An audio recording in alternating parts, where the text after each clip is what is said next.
Hello guys, welcome back. In today's video I'm gonna show you how to use CapCut templates in TikTok. Pretty simple, let's get started.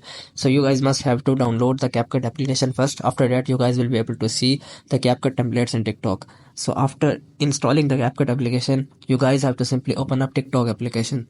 So after opening up TikTok application, here you guys have to simply tap on the top right corner of search bar icon.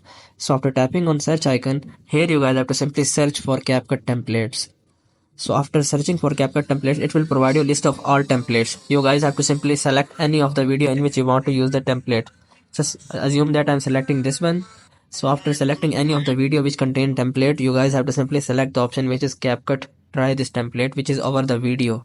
You guys have to simply select this option, and after selecting this option you guys have to simply click on this use template in CapCut icon.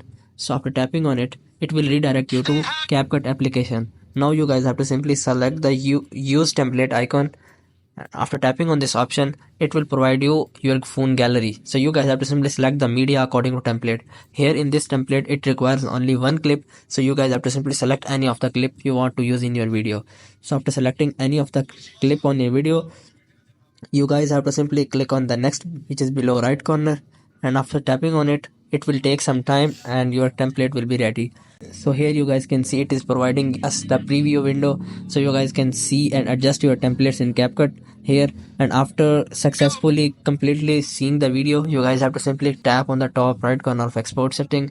So after tapping on export, here you guys have to simply select the first option, which is export without watermark, if you want the video without watermark. So if you don't want to use video on TikTok, or if you don't want CapCut to remove watermark, then you guys can select second option.